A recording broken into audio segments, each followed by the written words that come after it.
Hello, I'm Bill Conall. I'm the storyteller in residence for Cape Breton Regional Library. In the early winter of 2020, we were merrily going on about our lives, and all of a sudden, everything changed for our families, for our communities, for our countries, for the whole world when the pandemic, COVID-19, began, and it affected all of us. And some complained and wanted it to just go away, but most of us adapted as best we could. Governments tried to cope with ways of dealing with the plague, and we carried on our lives differently from then on. We were in lockdown and restricted to our own company for quite some time. And as those lockdowns, about a year and a half later, began to lift, the Cape Breton Library initiated a program called What Happened to You? Your Stories of COVID-19 and Other Inconveniences.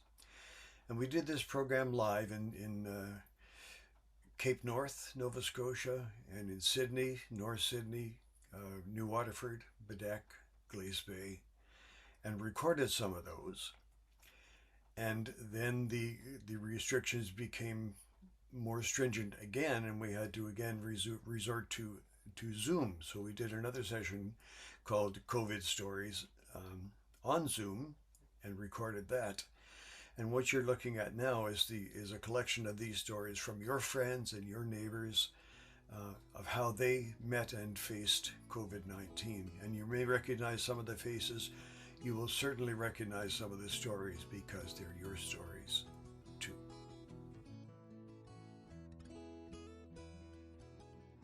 Yeah, I just had to weigh in there. He's talking about me, and it was just because no one knew how to use Zoom, and all of a sudden, everything you're doing is on Zoom. And I was more used to people not seeing me and more like a pre-recorded webinar type thing, and I'd watch it, but I obviously didn't have my bearings down for Zoom, and I saw this neat little link. I forget, it was a Halifax based group, and they do a lot of community gardening and food related conversations and projects. And I signed in and got the link. And when I joined, all kinds of windows popped up really quickly, and I was in my pajamas and with strangers all around me, and kind of embarrassed. And I just quickly shut down the laptop, and I felt a little rude. I don't even think I went back on to even say, because I was scared for how I'd look and that. So anyway, yeah, it was just learning these ropes that you don't really know. You said it right. I just thought I'd let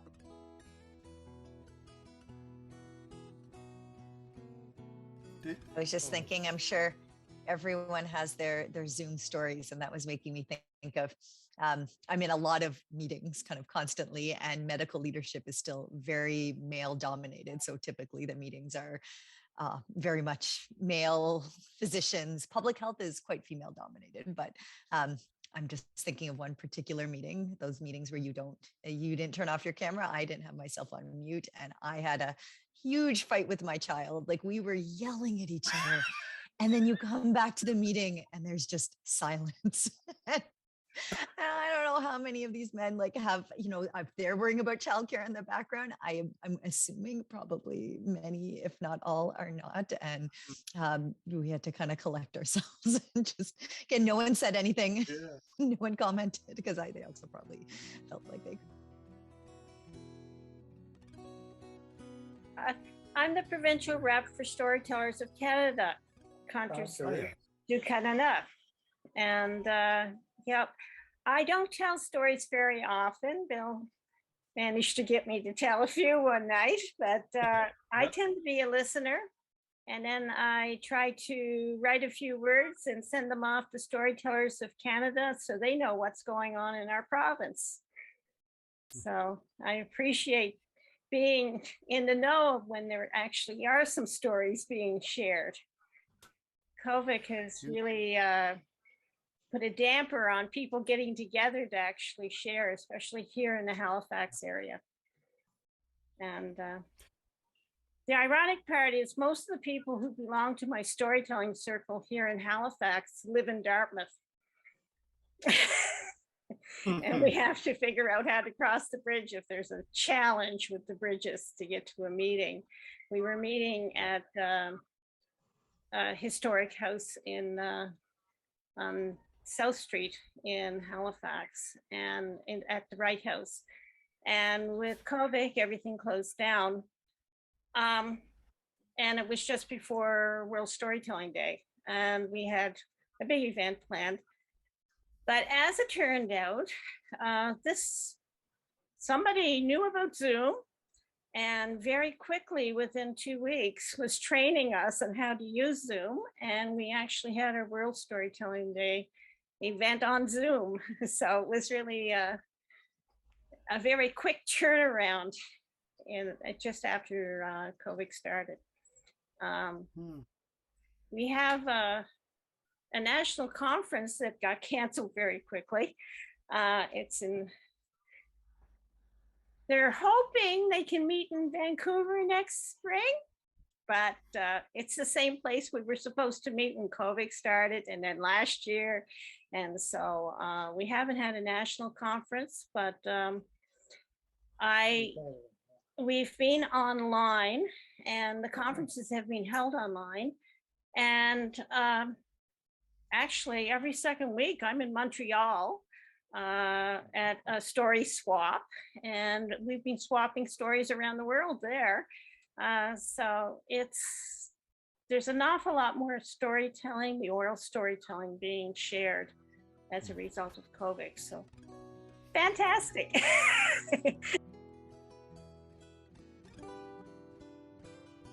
The other thing about the COVID that I forgot to mention is this is my second term as storyteller, and the first time we were in person.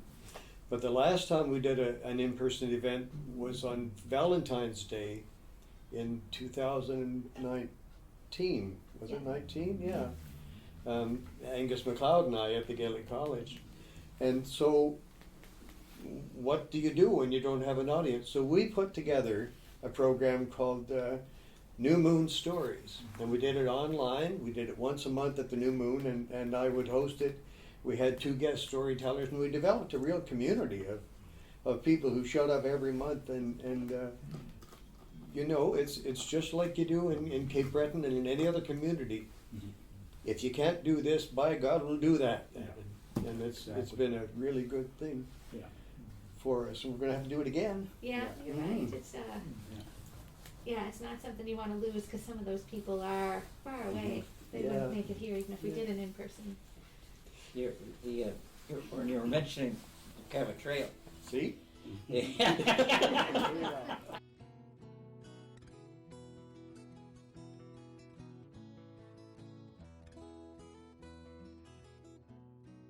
Your opening. So as I mentioned at the start, I work for the Emergency Management Office. And in the early part of COVID, our Provincial Coordination Center was activated to support the Department of Health in their efforts in trying to manage the virus. So we were very deep into the first part of COVID. You know, my days were pretty much 4 or 5 days per week dedicated to being in Halifax and Provincial Coordination Center. And just a couple of weeks ago, we reached our 600th day of activation for COVID, and we decided to shut down the center at that time. But now with the increase in cases, we may find ourselves back there again. But many of the roles, I guess, we had at that time was helping to manage and educate folks on the restrictions and the rules that were put in place by the province as they were trying to enter into Nova Scotia. So we would get, you know, regular calls, you know, asking questions about the restrictions. And a lot of times we would get complaints about what was put in place, and we'd have to try to explain the reason for that. But some of the best stories that I can relate to or remember from my time of being in Provincial Coordination Center were those times when people would reach out asking for compassionate exemptions to the restrictions that were in place. And one in particular came to mind when it was our first compassion request that I dealt with, where A young lady in the Canadian Forces stationed in Quebec had got word that her mom suddenly took sick in the Truro area and had to go to hospital and was not expected to survive very long. So, with all the restrictions in place and having to do quarantine for 2 weeks upon arrival, of course, she was worried that she wasn't going to get a chance to say goodbye to her mom. So she reached out to her counterparts in the Canadian Forces, and we have a liaison officer that works with us and came to me and told me the story about what was happening. And I advised him to get in touch with her and start making her way to Nova Scotia. And we would work on it while she was en route. And by the time she came here, we were able to get an exemption from Dr. Strang's office for her to be able to visit her mom. And she was able to make it to the hospital to say goodbye before her mom passed. So there was a lot of stories that happened like that during COVID, and a lot of stories of how people came together and, like Bill mentioned, that done things differently to help one another and get things done and get them through this event. My mom and dad are 87 and 88. And so we really tried very hard at the very beginning to just keep this household separate. But how does an 87-year-old change a light bulb? And how do you get the top off your father's medication? So we lasted about 3 or 4 days, and then it was okay. We're bonded with them. We just went, and you did all the things that you have to do for an 87-year-old, an 88-year-old that they can't do for themselves. But yeah, how do you get the top off your father's diabetic medication if your mother can't do it, her wrists aren't strong enough? So we had a 4-person household in 2 households. So I figured Dr. Strang would understand. So I am here. If you're wondering why I'm moving so funny, is that I'm a little behind today. It turns out that we have a wedding, that 20 is not really plenty when you have a wedding planned for the 28th of December with a 26-person guest list, and all of a sudden the premier says 20 is 20. So it was a bit of a day for us, but I got behind, and I am rolling out ginger raisin cookies. And so I'm being festive with the hat and the raisin cookies. I will do a taste test later.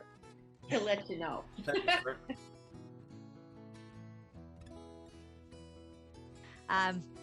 I am not a kind of skilled, I don't do a lot of storytelling. So what I've done is I've taken a piece that I wrote as part of just a call out to health workers to write something about their experiences. And so I've shortened that, but kind of using that as my basis. I'm not going to read it, but I'm going to glance at it as I use it for my motivation for what I'm talking about. And it is kind of a personal story involving my son, who's actually, oh, and Laura's there too. Laura is also part of my writing group. Hi.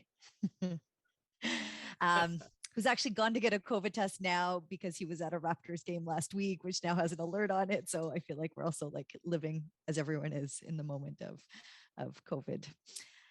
So I started the story kind of back in September, right after we had gone through, an incredibly strange summer, I think for most people. Probably had similar experiences. I had a, very limited geography that I traveled in, kind of from my house to a babysitter and back, and, without the usual Cape Breton gatherings and festivals. And it was all very strange. But then school started, and I was, ecstatic because we at least had this piece of, somewhat usual life. Well, a lot of other kids in the country were not in school. But after the first week, I heard my son coughing in his bedroom, and my heart just sank as I heard that sound. And I went to the door, and I was standing, far away from him. And I said, are you really sick? With that feeling of like, if you ask your child if they're really sick, they'll say, oh, no, actually I'm not. But yes, he was, wiping his nose, and he was truly quite sick. And he said, I'm sorry, Mom. And I said, no, it's okay. You can be sick, but we have to go get a COVID test. And he said, oh my goodness, do I have COVID? And he was getting really worried. And I said, no, you don't have COVID, because, my public health side knew that we had kind of no known COVID virus circulating in the area. And at the same time, I think every parent kind of thinks, oh my goodness, is my child going to be that very first person that does come back positive? So I decided, because I was, I was public health and I'm going to do everything properly. I put every measure in place in our house. I said, you're using that bathroom, I'm using that one. We wore masks in the house. We kept, far apart from each other. Windows were open, and I was going to do everything. And through all of it, he just kind of said, okay, ma, because he was also, quite worried about everything. And we were going to get our COVID test in the car. I said, you sit diagonally back seat. We had all the windows open and it was freezing, but, we were going to do this all properly. And so we went, and it was the first COVID test he's ever had. And I'm sure all of you at this point have had a COVID test, but when he went, it's painful. And he's little, he was 9. And so we went, and I told him it'd be uncomfortable, and they tell you that, but until you actually have that, swab in your brain as it goes farther back, you realize. And he had, the tear that comes down, partly because you're in pain, partly because of the nerves that get triggered by the swab. And as he went out, he took my hand, and I took his hand, but then I was like, oh my goodness. And then I sanitized. And so, we got home.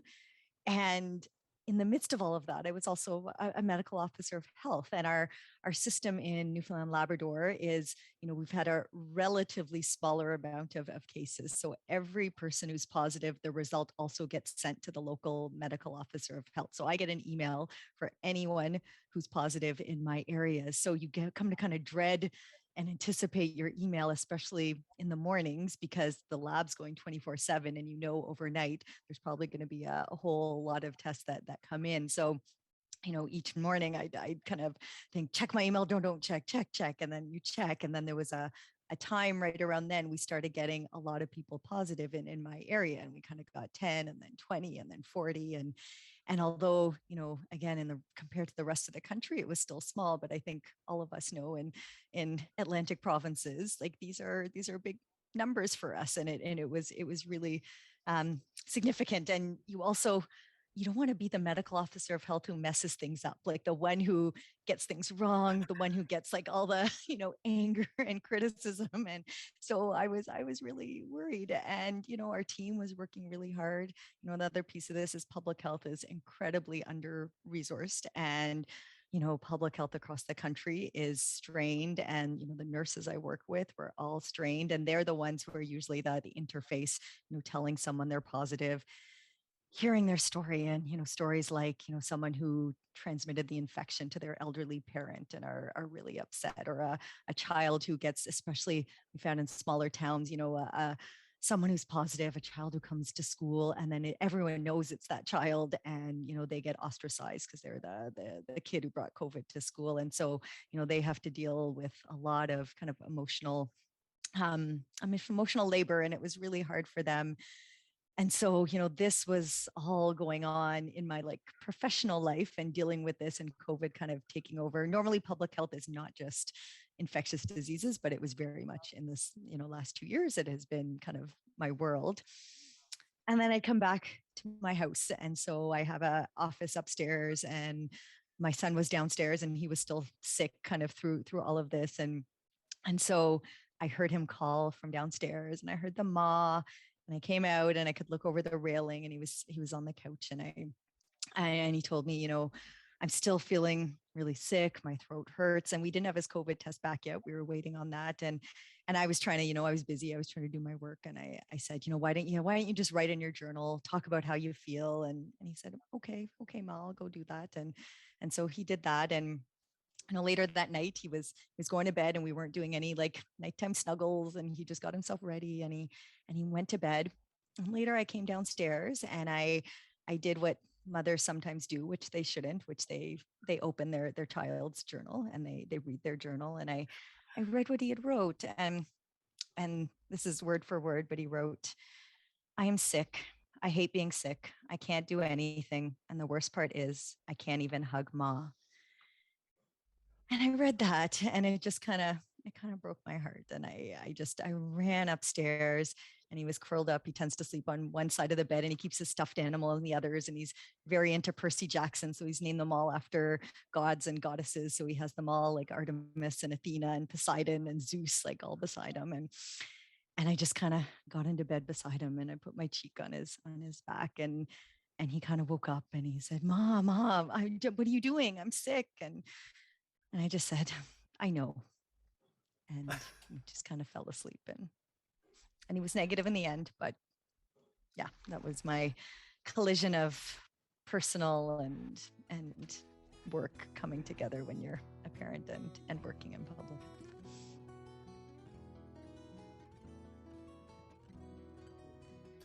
George, have you run across much resistance to regulations in your work, to the COVID regulations? So there have been some, but just in relation to what Monica just said, I think one of the reasons why Nova Scotia did so well is that the majority of Nova Scotians did what they were asked to do.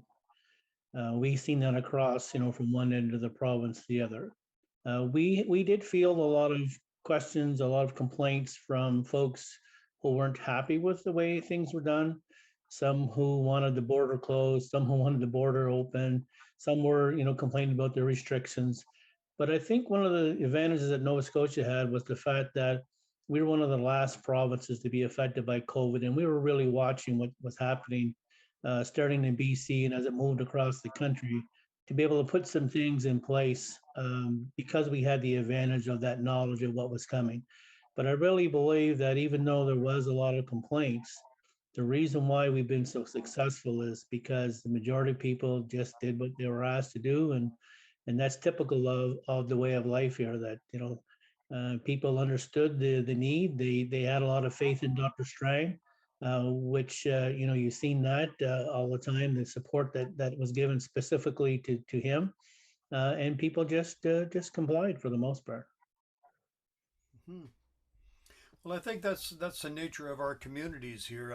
I heard many stories about Cape Breton and the fishermen out of Middle River, Little River. Um, they were neighbors and friends, most of them, but they still get into tiffs once in a while, and maybe even to fisticuffs, and trying to settle things, vocally or otherwise. But when the morning came, before the sun came up, they were all down at the shore, and everybody helped everybody else get their boats in the water, because that's what you do first. When you come back in the afternoon, you can start duking it out again. But it's a great place for cooperation. I found since I moved here from Ontario. I'm really happy to be here. Yeah, we've I we've saw. seen many times, Bill, not only in COVID, but just with the flooded events that we're having now, is that people in Nova Scotia and Cape Breton in particular have this responsibility that they feel towards their neighbors, towards their family, and those type of things, and they just come out and they do what they have to do to make things better or more manageable. And it's great that we're living in this part of the world that folks are like that.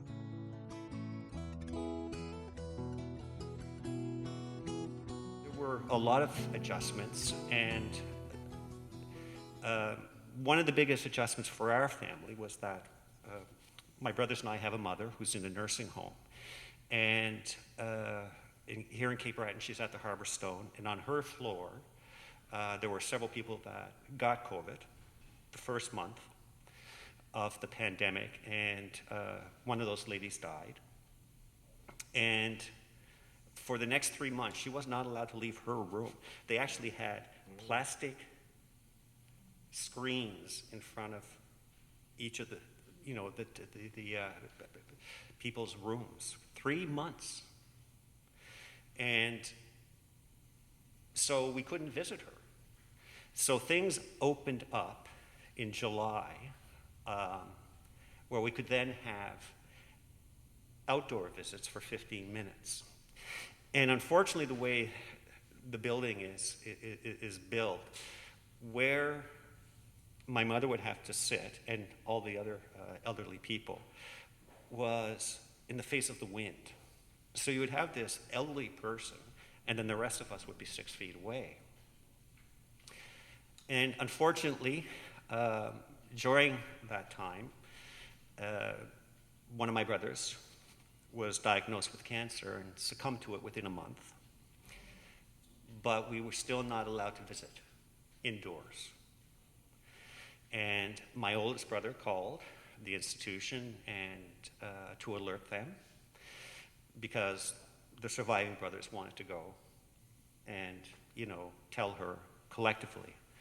So the assigned time came. It was around 5 o'clock in the evening, and she was wheeled out onto this balcony, and the three brothers and brothers-in-laws and sister-in-laws, we all stood in the flower beds because that's the only place we could stand. We weren't allowed up, and my mother took it best you can. I mean, a mother never wants to see a child die, but she asked if each of us could reach down and pluck a flower from the bed. Cool. And we made this little bouquet and gave it to her.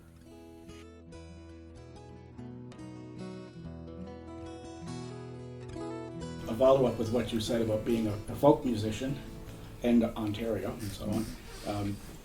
One of the world's greatest folk musicians, who unfortunately is no longer with us, is Stan Rogers, who's from Ontario but has strong Nova Scotia roots. And he had a song called The Mary Ellen Carter. I'm sure everybody probably familiar with it, and if not, look it up. But throughout COVID, there were several songs, because songs always mean a lot to me in my life. But The Mary Ellen Carter was one that always came to mind, no matter what. And it was one of the lines is, and you to whom adversity, which COVID was, you to whom adversity has dealt the final blow, with smiling bastards lying to you everywhere you go. Turn to and pull out all your strength of arm and heart and brain, and like the Mary Ellen Carter, rise again. So, no matter what it is, COVID or whatever is facing us, we can always overcome adversity and inconveniences. So it's true that a lot of people had a lot of really, bad times through COVID, real difficulties. But I think the strength and resiliency of us as Cape Bretoners, and we're familiar with bad times, unfortunately, but we do find our way through. But that's one song that kind of always resonated with me really strongly through all of COVID.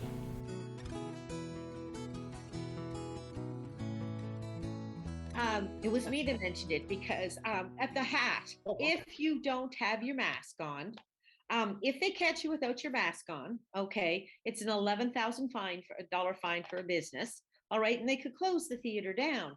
And who wants the theater closed down, right? So anyway, we're ushering, and of course I'm going up and down, and I'm tapping my mask or pulling my mask for people to put their masks up over their nose, because people wear them on their chin. And so anyway, and so that's fine. And I joked to a high school friend of mine that I'm the mask police. And so anyway, I went back out into the lobby, because I remember when he comes back. And this is a fairly responsible member of the community. And he looks at me and says, "Are you really the mask police?" And I said, "Well, yeah, I guess so." He said, "Well, the people next door to me sat down and neither of them are wearing masks. Can you do something with that?"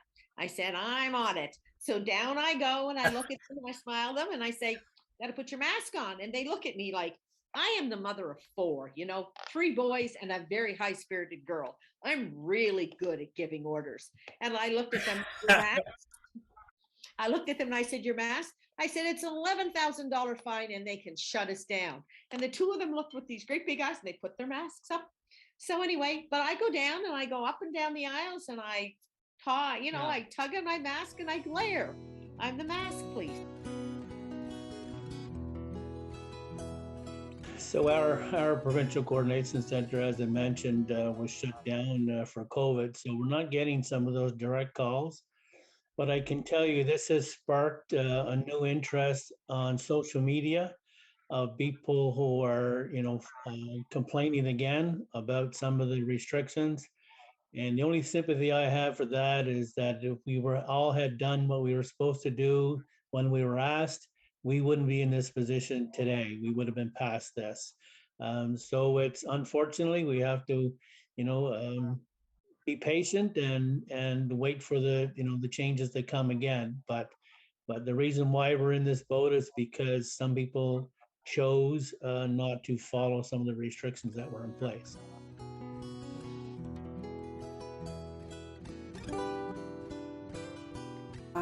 As far as COVID goes, it really affected my hat business a lot, and it was kind of scary because all of a sudden in my business, I'm very interactive with the people that come in, and I talk to them, and I will show them. I'll say, "Oh, do you want to see the hat that I think looks good on you?" And then I will usually go and I'll put it on their head, and because you don't know, if you don't see what you look like in a hat, then you just pick it up and hold it in your hand. You're probably not going to buy it. If you see it on yourself and you think it looks good, then there's way more chance. So when COVID happened, that ended. Well, first of all, I wasn't even allowed to be open. So there was no chance of business unless I was online. And then when I did open, everybody was, especially in the beginning, was really afraid of COVID and afraid of people coming close to you. So it was like I couldn't go over to people or anything. It was it really changed my business a lot, and I started to think, well, I went online. I tried to go online more. I do have a website, and I have an online presence, but I don't have an online store really. I have a website, but I'm not set up for selling online. So I started taking courses in that, trying to do more online stuff. But anyway, now that it's 2 years into COVID and we're allowed to be open, business is booming. It's like the good part of COVID, I guess, is that all the people that had to stay home, and now they're out, they want to travel because they're tired of staying home. And a lot of people that support artists are now supporting them big time because they're thinking, oh, those poor artists, like they've been starving for 2 years, and now we're gonna. So it's the combination, I think, of this October and this even September has been, in 28 years, it's my best season. I think the leaves are the best they've been in years. If you haven't been around the Cabot Trail yet, I'd go tomorrow, like before the wind comes, because it is just amazing. Like we drove to Cape North the other day. I couldn't believe it. Like today I drove to Bedeck. I just came from a meeting there, and it was just amazing. And coming down Kelly's Mountain, the whole mountain was like pink and red in the light because it was like getting later in the evening. Just amazing. And then of course the new gondola up in Ingonish is a big attraction. They've had like over 1,000 people a day, like in days running on the weekend. So it's really good. But yeah, that's my. Oh, the other part about COVID, I guess, is the part that was really hard was not being able to see family, and only like you couldn't even have all your family in one place at one time because you were breaking the law by having too many people. Because I have 6 grandchildren, 4 children with their spouses and with their children. It was you couldn't have everybody together. I found that really hard. But I don't know, maybe someone else has a COVID story.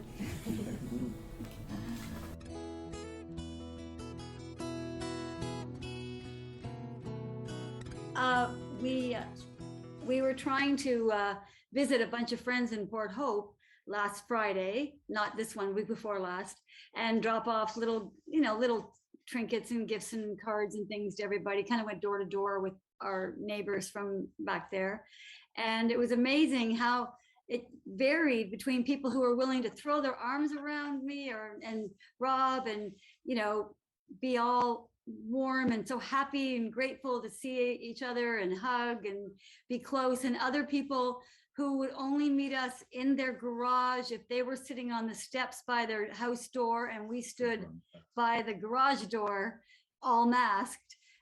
The difference in how people have even though everybody was double vaxxed, and now we've had the booster now as well, but we didn't have it then. But it's just been interesting to see how some people are not even willing to have family for Christmas yet, and other people are going to do everything they can to make this year not last year. I find it so interesting, the variation in how people are seeing it. And we've even organized a party with Rob's friends he's had since grade 5, and they get together every Saturday morning, and we were planning a Christmas get together with just them and their wives, so there would be in total 12 of us, and all spread out. We'd leave windows open and everything, but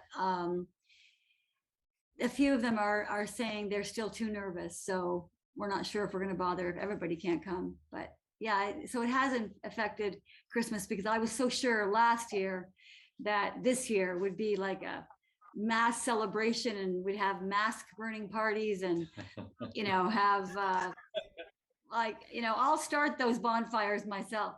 But it is disappointing that things are still the way that they are, for sure. So anyways, that's our Christmas difference. We had a wedding in our family as well this summer. And there was a total of 10 of us, 11 of us when the Justice of the Peace finally found the house and arrived.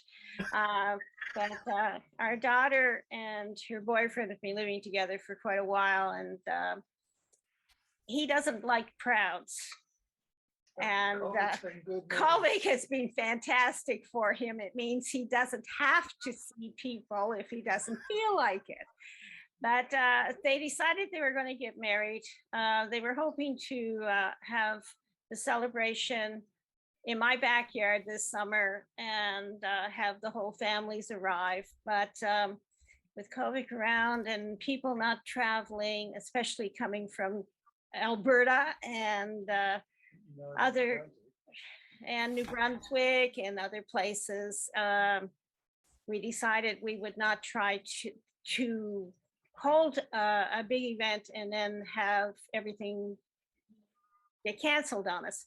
So in August, by the beginning of August, they have decided, yes, we're getting married. We're getting married in our backyard, in their backyard, which is a small little place just off Cowie Hill. And so they forgot to, they told me I was going to be helping, but they forgot to tell me what I was going to be doing. My daughter had two very capable women working with her, and they organized everything around us and organized the men. My husband and I and my son was actually invited. None of his family could come. They're in New Brunswick and PEI and other parts of Nova Scotia. So they were not attending except on Zoom. So we had the 10 of us there at the place. The Justice of the Peace finally found the street and finally arrived, and he did the deed, and then he left shortly afterwards. And during the wedding, we had 2 Jack Russell dogs helping. I ended up being the dog wrangler. While they were doing their little ceremony in the backyard. And then we Zoomed it. We recorded it on Zoom. There were over 30 other families arrived by Zoom. So we had the family there, and at the end of the ceremony, our daughter and her new husband sat down and talked to everybody on Zoom. And nice. They were able to have a visit with them. So we had the wedding in the afternoon. By 4:30 that afternoon, we had everything all cleaned up. The dogs were going home with people. We brought one home here. We had the 2 parrots here already. And the happy couple waved goodbye to everybody as we all left. Half an hour later, they locked up the house, and they left and came back next week. And so it was easy cleanup afterwards as well. There wasn't a whole lot of mess. So that was our little wedding, but it was, you need to have some helpers sometimes, I think. And some very creative people involved in it. Our hair was done in the basement of the house that afternoon. And the makeup was put on just before we went outside to the backyard to have the wedding. So it was it was a fun event. So that was my COVID wedding this summer. The reception's in my backyard next summer, if COVID cooperates.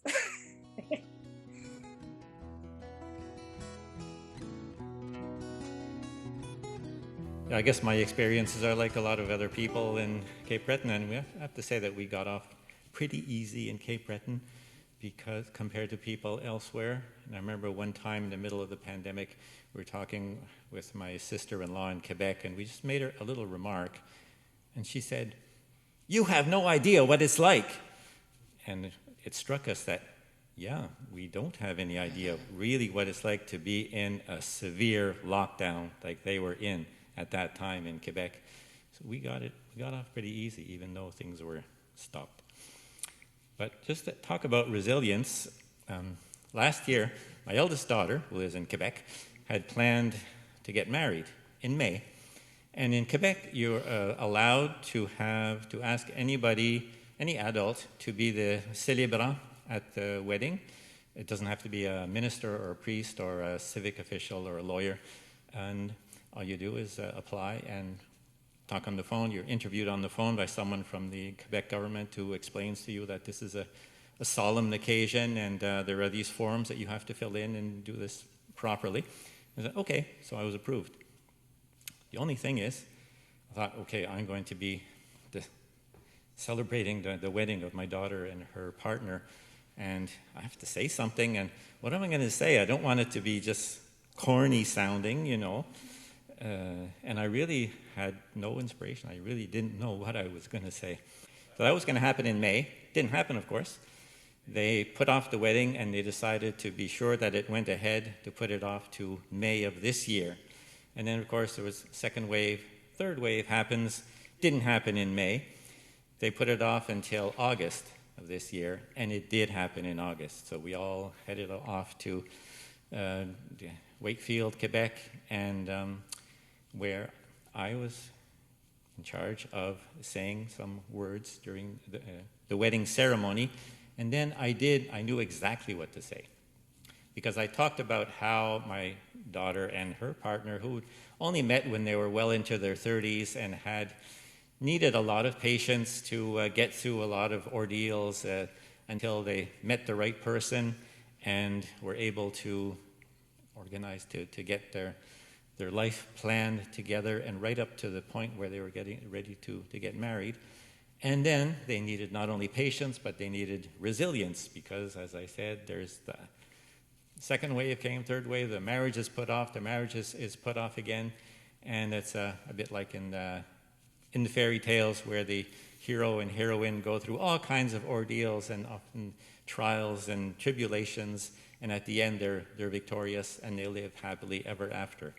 And so as I put all that together during the ceremony, at the end, the people, it was just a small group of about 30 people, and several of them said, you know, those were really good, really well put together, it was just fine words that you said at this wedding ceremony. It was just the fitting thing to say.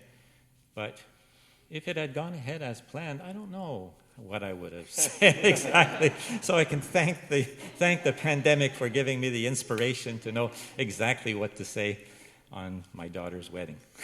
All right. Good.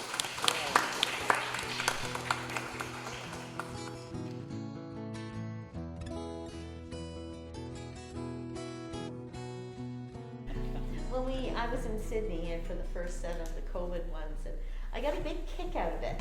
Oh, I get to take this off, thank you.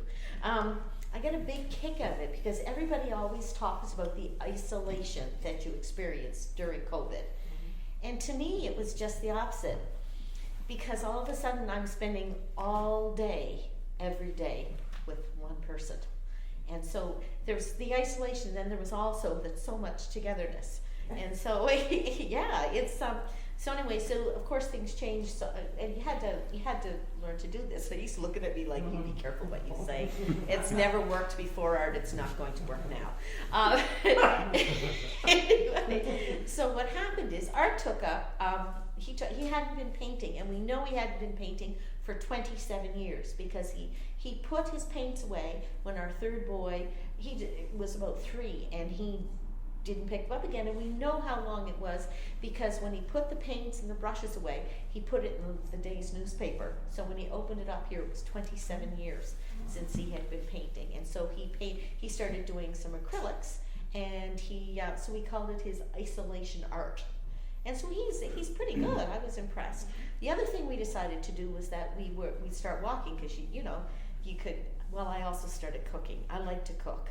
Okay, and because of COVID, and they worried about the isolation of the elderly in the community, what I started doing, and again, so they don't have to go out as much to get groceries or anything, I started cooking for my elderlies, as I put them.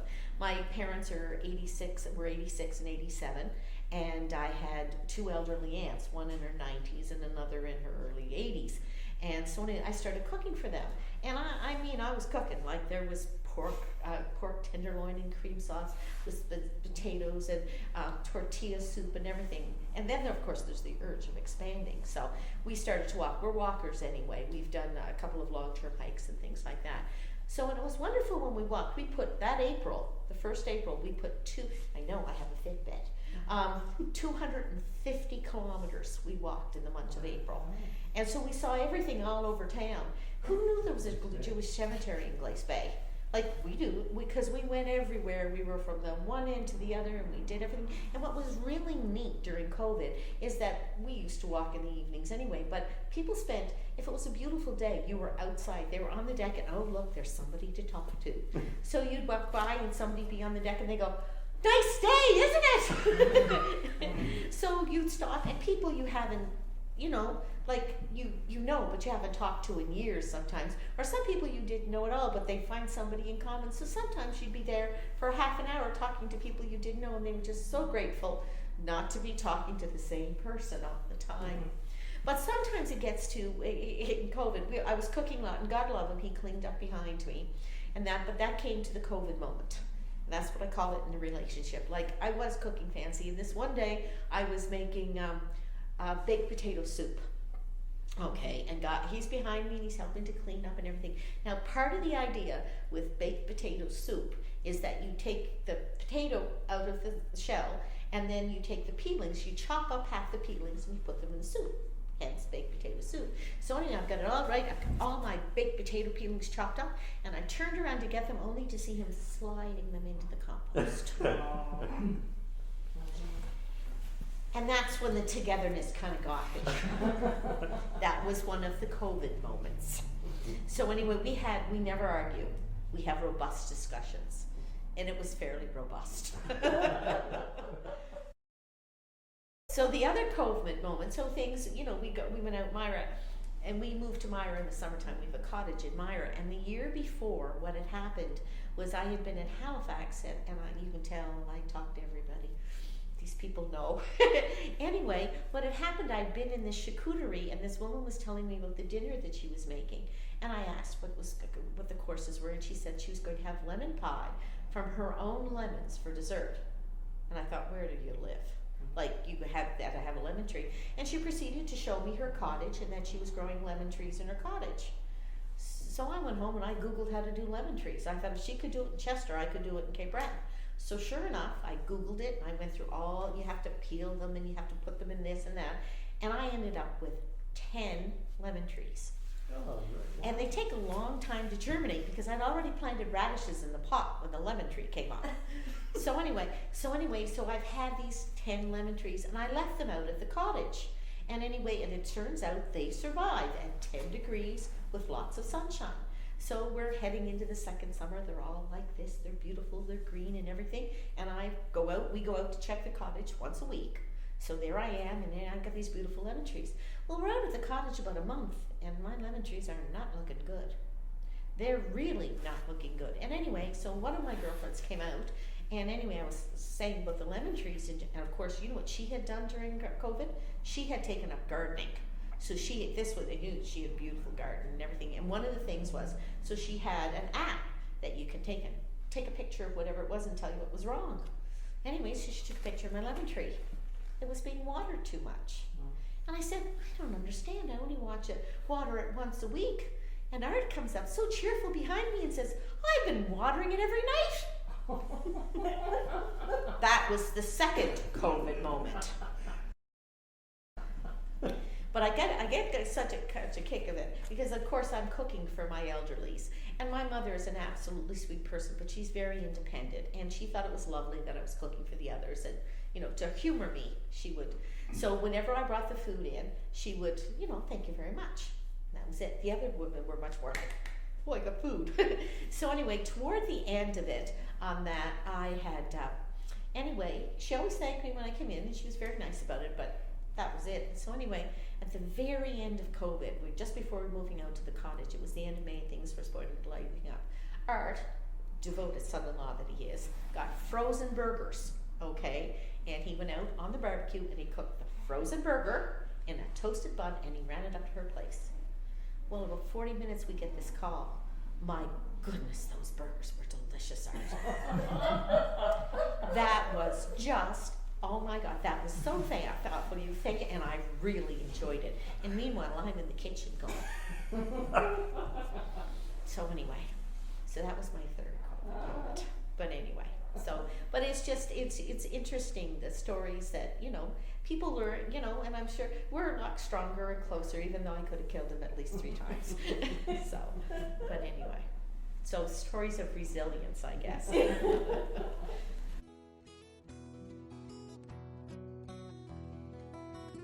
But just a very bit of a brief introduction of myself. First of all, I grew up in Sydney and I also lived in Quebec for a number of years. And then I joined the armed forces and ran away to sea and came back to Cape Breton. And I work full-time as a visual artist. I do painting and sculpture. And so my storytelling comes through mostly in terms of telling a narrative through my visual art.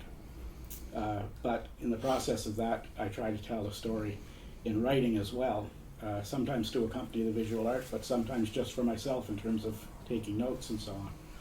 So one of my sort of early COVID stories, early on, I came to fatherhood rather late in life, and I have a daughter who's in university. And she was gone off to University of St. Mary's and having a grand old time and exploring her life there and so on, and I had all kinds of freedom. And anyway, when COVID hit, bang, she had to move back home and moved in with me. And not only did she move in, but her boyfriend moved in. So I had this extended family kind of living there then, my daughter and her boyfriend. And at first it was nice, and then once all the little lockdowns came and so on, and you know, it was kind of difficult there for all 3 of us to be there and want to have our own sort of sense of autonomy and space and so on, and trying to figure all that out as a sort of unit, a family unit. And that would never have happened if it wasn't for COVID. So in some ways it was a really interesting time and a unique time, such as the pandemic itself was unique. But it was also kind of a difficult time. But you know, we all made it through, and she's gone back to university now, and so hopefully we won't go into any more of those serious type lockdowns. And I also think of, in terms of inconveniences, I saw my family doctor today for the first time since COVID. And because once COVID hit, I was meeting him over the telephone, which again was something unique for me anyway. I'd never spoken to my doctor over the telephone. And the first time he called me, you know, I answered the phone, and I knew I was expecting his call, but I didn't recognize the number. And he just said, "David," and I said, "Yes," and he said, "It's Jim," and I was like, "Jim who?" You know, he didn't say, I didn't formally introduce himself, but so then I recognized his voice, and it was, again, I found it kind of difficult to engage with him by not being there and him seeing my face and me seeing his face and being able to tell our stories to one another, for me to convey to him how I felt and for him to ask me questions. And so I had these visions of, you know, holding my phone up to my heart for him to hear my heartbeat and so on, you know. And so anyway, it was nice to actually get to engage with him face to face today again. And again, hopefully that will continue. And one more little kind of link I'll put in there is my mother was the oldest of 13 children, and she grew up in Whitney Pier, and both of her parents came to Cape Breton from Newfoundland, and my grandfather worked in the steel plant, and so they knew inconveniences and hard times and so on, but they always managed to make it through. And my mother always had this saying that came from her mother and from her mother and so on, was, "You're not the only one." And no matter what would happen in our lives as children growing up, you know, if I came home from school and I made a 90 in my math test, and if I would come home, you know, kind of bragging and saying, "Oh, I made 90 in my math test," you know, I'd be told, "Well, you're not the only one, because, you know, your brother may have made an 80, but his improvement and your improvement aren't to be measured, you know, one against the other." So I think COVID kind of reminded me of that, is that even though I felt myself a lot of times that there were inconveniences, and I felt that they were, you know, I was being bothered or inconvenienced by COVID, but then I always had to remember, yes, but you're not the only one. We're in this together. We're here for one another. We're here to support one another, as Bill said about pointing at the arrows, being the arrow police, you know, in the grocery store or whatever. And so we do have to look out for one another and remember that we're not the only one, and you're also not the only one who has a story to share. That your story is there, but everybody else has their own unique story, and oftentimes there's a nice little moments where there's commonalities and where stories interlap and weave into one another. And to me, that's the most important part of stories and storytelling. And the oral tradition here in Cape Breton, of course, is strong. And so, you know, we have to always rely on that, and rely on our resiliency. So those are my basic first introductions of my COVID stories.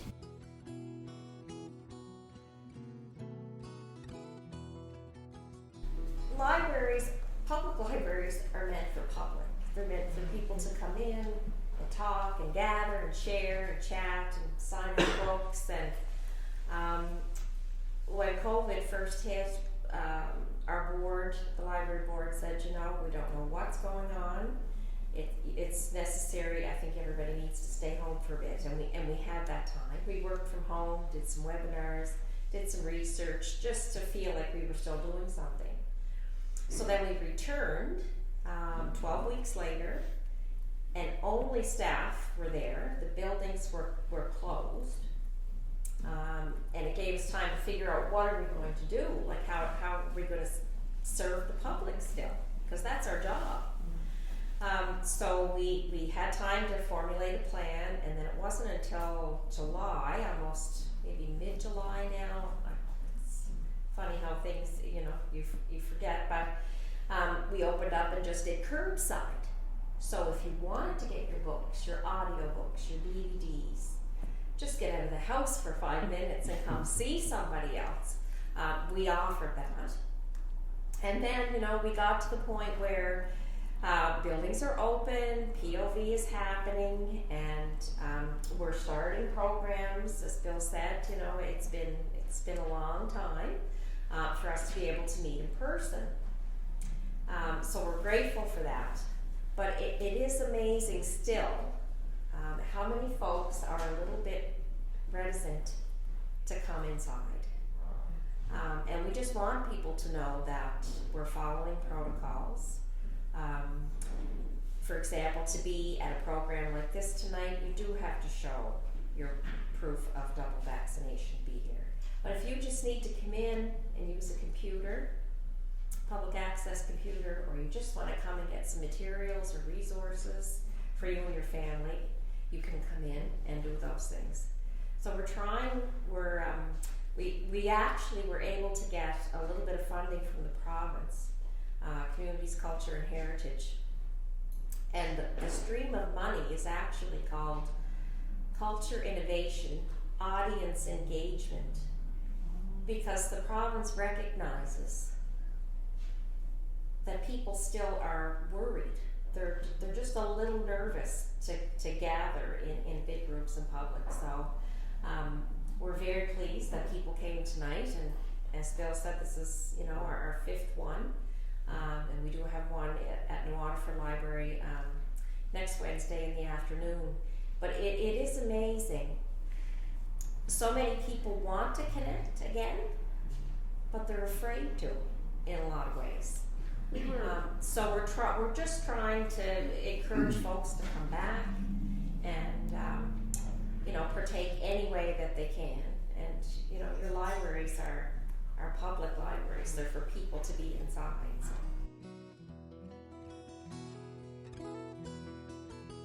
My thing was when we had the lockdown, I had an apartment full of books. I thought, great. Okay, I'm sorry for the rest of the world, but this gives me a reason to stay home and like drag out the thickest, biggest book I can find and sit down and have all the time in the world to read it. The only problem was I was so stressed out about COVID, I got about a page into every book that I did. I started a new book every day, and it was actually a week before things opened up again that I had enough concentration to actually get through an entire book. So it was like a Twilight Zone story, right? You know, the one where the guy says, oh, Alabon, it's time to read, and then he breaks his glasses and he can't read. So my thing was that I didn't have any chance to read anything, and I was totally stressed out. And I was thinking about, well, that turned around because I had a great section this spring where that's all I did. And I was trying to figure out, well, what changed? You know, things were opening, but I was still didn't have that concentration. I didn't have that focus. And what was happening is that I help out at Ed's Books up the street here. And we were open for a little while, and then we closed before Christmas, and then we reorganized the store, and then we were going to wait until May until things opened up again. That's where it was heading by then. But if you don't know Ed's Books, there are two store cats, Mittens and Shadow, their brother and sister. So someone had to go in every day and look after the cats, feed them, check on the litter and everything like that. So I took it upon myself, that's what I would do. And I would go and I would have the entire boat store to myself, and I'd have the two cats. And when you feed cats every day, they become very grateful. And they look forward to your appearance in the morning at the same time and everything like that. So over the course of that month, I grew very close to the cats, especially the female cat, Mittens. And she'd come on my lap and I'd pet her and everything like that. And not surprisingly, a lot of my stress disappeared. So I'd spend my time with the cats, and I actually started reading Decline and Fall of the Roman Empire. Oh. If you don't know Decline and Fall of the Roman Empire, it was written in the late 1700s, and you really have to pay attention to what's going on.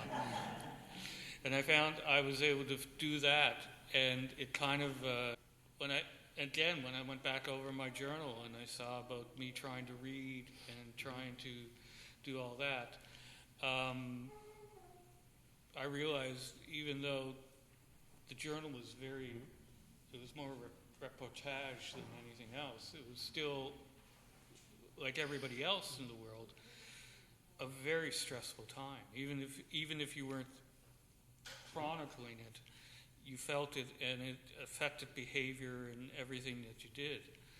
And it was only like in preparation for this event that I actually became aware of that, and became aware of like just the fact that having to look after two cats for a month or so kind of like took me out of myself and allowed me to get some of my own focus and concentration back. And I imagine that's the way it was for a lot of people who had animals at home and could find an outlet for it. But it also made me think of how, again, I was not aware of it until in retrospect. And I guess what I'm saying is that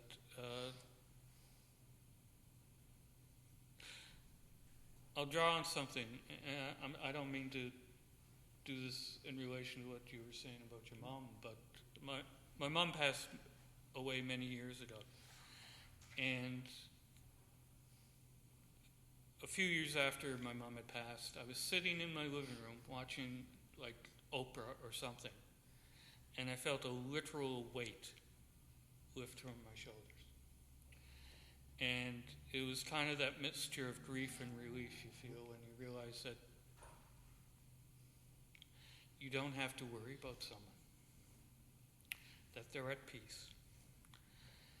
And it made me realize that we have these weights on us. We carry them. We have to cope with them. But we don't really understand the weight of it until it passes in its own time. And that was kind of the thing about COVID, and it made me wonder, we're still in the middle of it. We're still carrying that weight. That it might make things easier to acknowledge it. To know that the little tremors and the changes in our habits and whatever, that's that weight that it'll decide in its own time when it's leaving. That's not where I intended to go with that. Okay. I really didn't have a moral to that when I started that story. But everything kind of came together. I'm Molly's husband. I'm Danny. I feel like I'm introducing myself here, but me and Molly got together very quickly. We got together in the December before the lockdown. We got together and we met. We played a show together in Lunenburg. We're both singer-songwriters, and that was it. I met Molly, and that was it. There was nothing else. I was going to be with Molly. Molly was going to be with me, and that was that. And so I moved home. I was living in Black Point, not far from Hubbard's, and I work in carpentry, and so I moved home, and I was supposed to move in with my brother, and I was moving home, and me and Molly decided, it was the obvious choice. We'd move in together. I'd move in with her, and then next thing you know, I'd moved home, and we'd been together for weeks, maybe there were a few months at that point, and we were in lockdown together. We were confined in a 2-bedroom home, just the two of us, and it was like, wow, you got what you want, what I mean? And so here we are, and madly in love, and now we're kind of navigating our days through that and figuring out what to do. And Molly is wonderfully resourceful and wonderfully organized and productive, while I am more of a I could just sit, I know no TV, no nothing. I could just sit and entertain myself for like a whole day, I'm very easy but man, we did a lot. Molly did a series of videos where she collaborated with other artists. I wrote more than I've written in years, and we sang every day, and it was wonderful. And so I guess kind of like the long and short of what I'm trying to say is like there was a lot of terrible things. We lost a lot of things and in COVID, and we got it easy here, where we live rurally. We live in responsible neighborhoods where people respect lockdowns, and we were very fortunate for that. And but we still, it was a lot to go through, but, at the end of it, I got a wife, We've known each other 2 years in December. We're already hitched, and and here we are. So anyway, that's my COVID story. Thanks.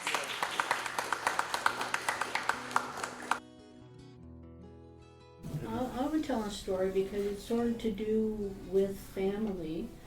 And there was a good result for me as a result of COVID. Well, I have to tell you this part. That's why I moved. But in 2018, my husband died, and I was in quite a mess for the next year through 2019. And I have some distant relatives who live up in Ontario who I hadn't seen since we were in high school. But I went up for a visit, and you know how it is when you haven't seen people for a long time, they make a big fuss over you and all this sort of stuff, so that seemed really nice. And their conclusion was I should come home. Well, I hadn't lived in Ontario in years and years and years, but I thought, well, give it a try. So I packed everything up and I moved up in December, and it was at that time that the big lockdowns all started happening. So now I'm in a strange town, shut up in this little apartment, and my family, who I'm beginning to find out are not as great as I thought they were. So I didn't really have to I couldn't spend any time with them, so. But also at the same time what was going on is I was trying to finish a book. I'm a writer like Bill, and this was my second book, and I'd stalled right out with that because I was so, caught up in the loss of my husband and my wife being basically wiped out. But with COVID, all of a sudden I was relieved of any kind of responsibility. I couldn't go and see anybody. I couldn't go and do anything. And I spent the winter and most of the spring, and I actually finished my second book, and it was published last fall. So I kind of look at that as it was a bonus for me. I didn't have to deal with my strange family, but I also finished a piece of work that otherwise I don't know if I would have completed.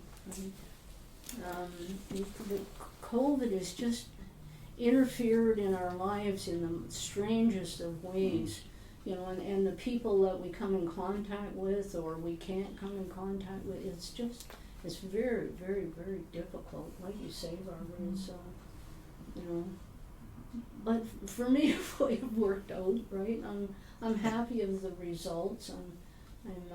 Now I'm trying to write another book, and I don't know what I'm going to use for the excuse for this one. Anyway, there's my little story about COVID.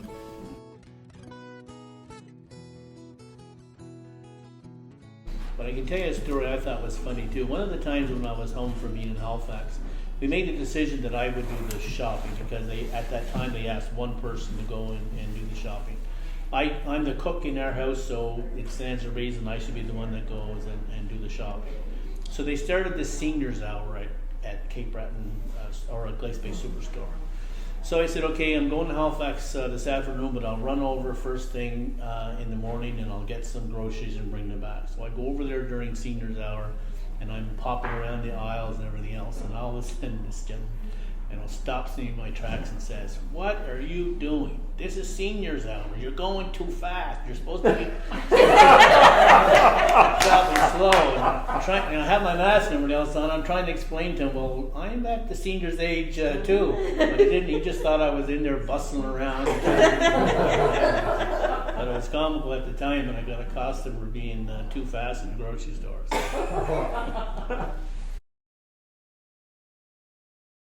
So we have a 3-year-old granddaughter as well, and when COVID first started, she was 1, and she's a little bit shy. So she would very slowly come to our house, and we'd get used to coming to our house. And of course, COVID happened, and then we couldn't visit her. So we used to go up, and we would talk to her through the door or through the window. We'd done that for several months. And then part of my job that I should be ashamed to say, but I'm not, is I got wind of the family bubble being announced before it was actually announced. So I called up my son from Halifax and I got him on the phone and I said, "I've got dibs on the family bubble."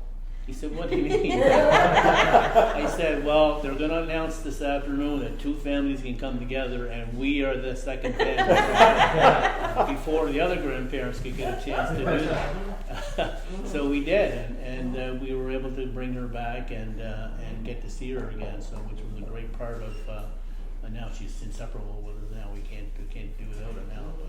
But that was a part where I used my job to influence something that maybe I shouldn't have. It worked out.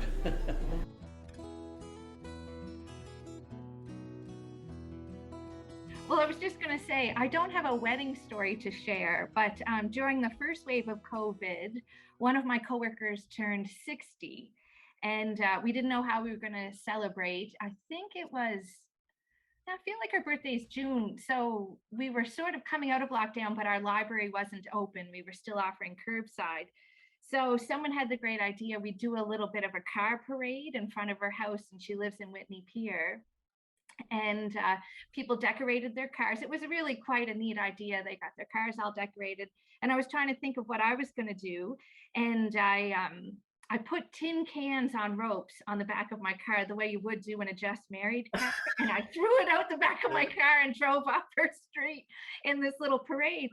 And then the way I work is I'm not a tidy person. I like a little bit of clutter. Anyway, I just threw those tin cans and the ropes back in the trunk of my car and closed the hood. the trunk and left them there. And just this fall, my car gave up on me. It was a 2008, and I had it at the mechanics, and he called me up and he said, Tara, your engine's gone. Will you come and clean out your car, because you're not going to be able to drive it off the lot? And so he watched me. It took about a half hour for me to clean out my car. And when I got to the trunk and pulled out the tin cans, he said, what are these in the back of your car? And he thought it was pretty funny. I just told him I'm just ready for whenever someone puts that proposal out, I just throw the tin cans out and I'm off in the car. So he just thought that was kind of funny, but that was kind of a COVID moment and a wedding story, but not a wedding. That didn't happen. I just wanted to say too, I've just seen some notes here. Monika might have to leave, so she's got to cook supper. And I don't know if she's still here and able to share, but she mentioned her son, Cale, a few times. And I thought a really cute thing happened over COVID. And I don't know how they figured it out, but I think he's becoming really excellent in the kitchen, like loving to cook and prepare lots of meals.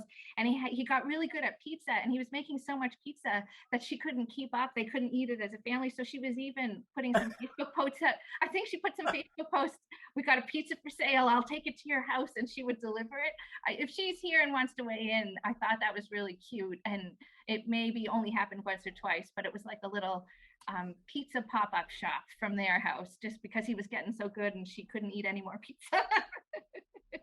Yeah, that actually started. So because I work for Newfoundland Labrador, I find it really hard in the mornings to decide what radio station to listen to. So I go back and forth between CBC Cape Breton and CBC Newfoundland Morning, which does Central and Western Newfoundland. So listening to that, I learned about Bonavista Social Club, which is a restaurant in Bonavista, Newfoundland, and they were doing online cooking classes. And so one night I had a presentation I needed to do, and there was a class at the same time. So I basically just got everything ready, and it was for pizza, and I had it all the ingredients, and I just said, just go make a pizza. Can I do my presentation? And so he followed the entire class. I was doing my presentation, and near the end, he came in with this freshly made pizza. And so this place is known for their pizza, and so he became this like pizza machine, and all he wanted to do was make pizza, to the point that like I loved it, but we could not eat that much pizza. And he also really likes anything where he can make some money, and so he decided he wanted to try to sell pizzas. And the first person who bought them was, I don't know if people know, Dr. Peter Littlejohn in New Waterford. And he paid like an exorbitant amount for 2 pizzas. So then Cale thought that, oh my goodness, like I could make millions of dollars selling pizza. So he didn't quite get that far. And now it's faded a little bit, but he continued. He's still once a week, because he's responsible for dinner. And we actually went to last trip to Newfoundland Labrador. We stayed a weekend in Bonavista and went to the restaurant and met the chefs. It was this like, exciting putting together of our COVID moment in Sydney with being at the restaurant, and had pizza there. And so yeah, he still makes pizza once a week, and he's not selling it right now. He goes on to new money making schemes frequently, but it was pizza for quite a while. And he sold maybe like 20 to 30 pizzas. Like he sold a fair amount, and we did like touchless drop off, and we'd leave it for people, and they'd get it at their front porch and just put it in the oven. And so yeah, it was a fun little thing to do. And he really does like cooking, so he does that. And now I tell him if he can make it himself, he can eat it like in his lunchbox and other things. So he'll make like these elaborate cakes and different things, just because it's a sweet thing that then he's allowed to eat for days. So that's his motivation for cooking, usually something I will not buy for him that he can make himself. Well, when you come back to Cape Breton, bring him with you and tell him I'd like to try some of his products. He's giving me a dirty look.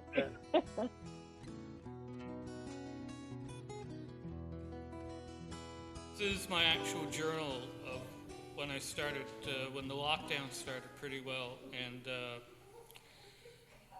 I went through it. I referred to it. I hadn't read anything from it until I was asked to participate in this event, and I surprised myself in that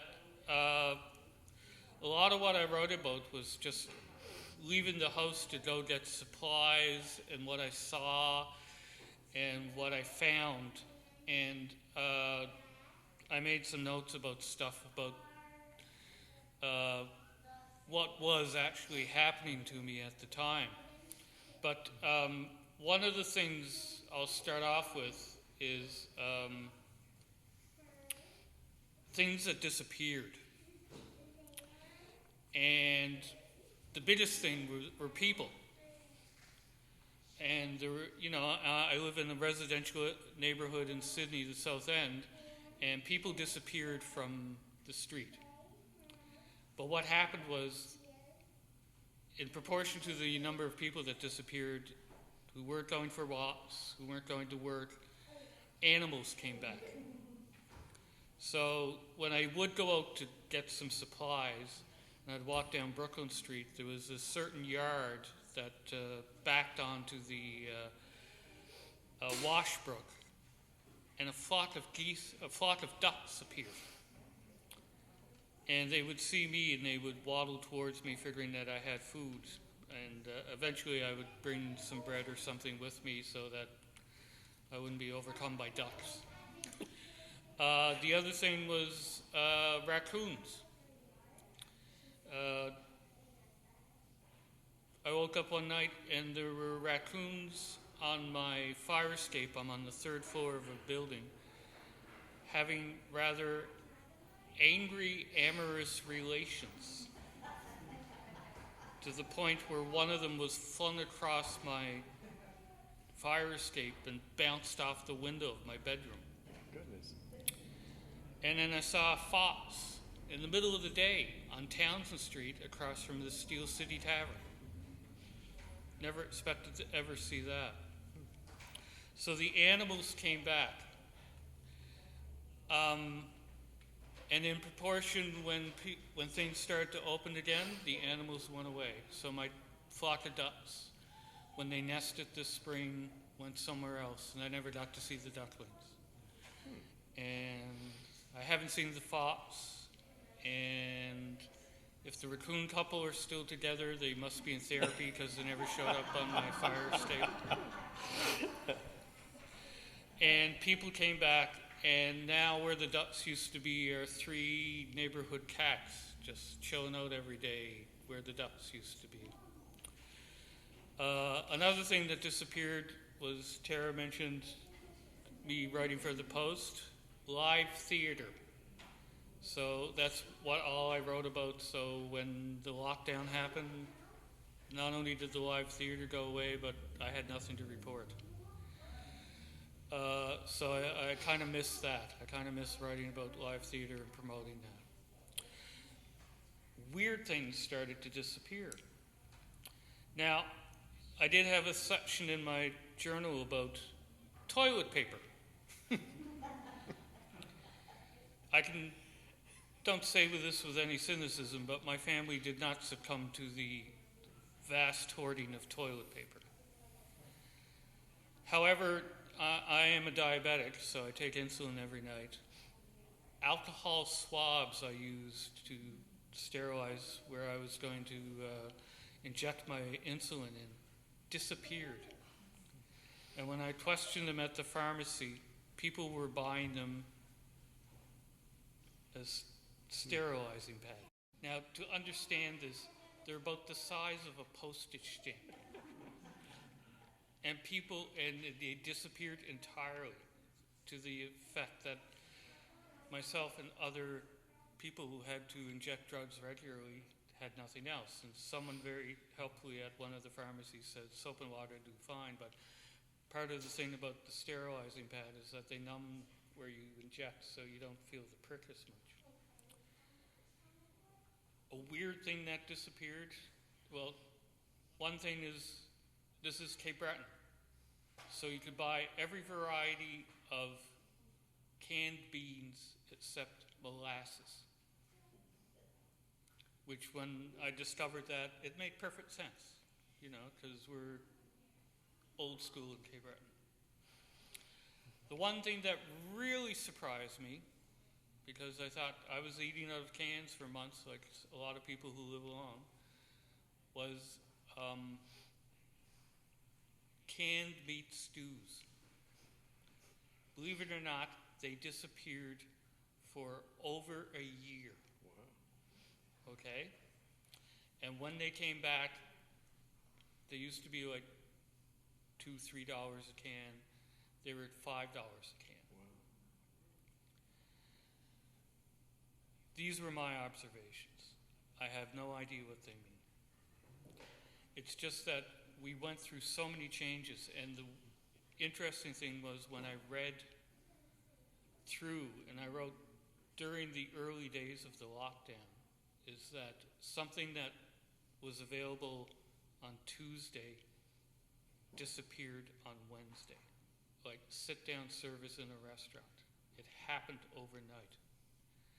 And that we had all these changes that we had to adopt to and accommodate ourselves to.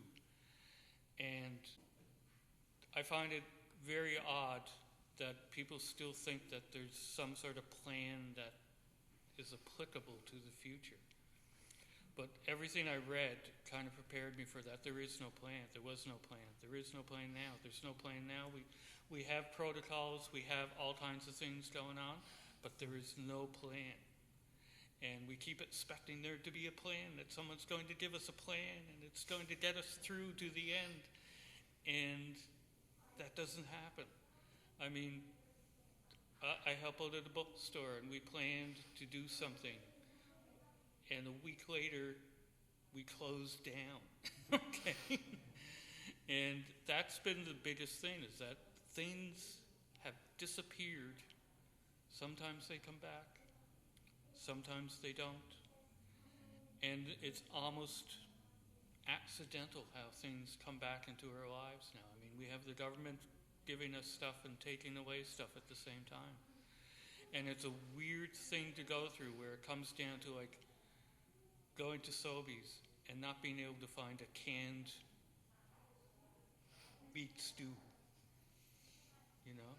And I'm sure there's all kinds of other stories where there's things in your own lives where you depended on, or they were a comfort food, like a canned Irish stew is to me, and they've gone and they haven't yet come back. So those were all the things that disappeared on me. And some of them I'm still waiting to come back. The alcohol swabs came back, you know. Okay. But there's all, and one of the things that disappeared that came back, it was a sign that I knew things were relenting. It was that if you ever go to Circle K, they have the hot dogs that you can buy. Very early in COVID, the hot dogs disappeared. But the day they came back, that was the only time I felt any kind of optimism. Because if the Circle K hot dogs were back on sale and available to the public, I knew things were opening up. All right.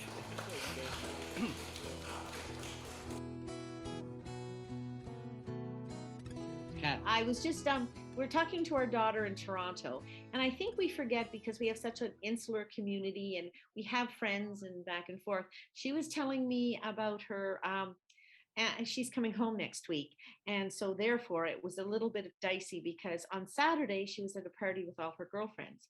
Well, on Tuesday, one of them tested positive. So anyway, and so she was so worried. And by the time we found out about this, she was waiting for her third COVID test. But you had to feel sorry for the young woman with COVID, because she lived by herself. And I guess with COVID, it was having the worst possible cold she'd ever had. She's in her late 20s. Double vax. She's double vaxxed. She is having the worst possible cold she's ever had. And she loses her taste buds. And if any of you were listening to the news or the weather, and of course I pay a little bit more attention to Toronto stuff because our daughter's there. Anyway, they lost power. So this poor woman was sitting alone in the dark with no taste buds, sick as a dog, with no power. And that means no internet. So when we're pretty lucky to have the community that we do. And I do have to, if you've ever heard the expression from your lips to God's ears, when Shirley was talking earlier about it cleaned up in a half an hour, from your lips to God's ears.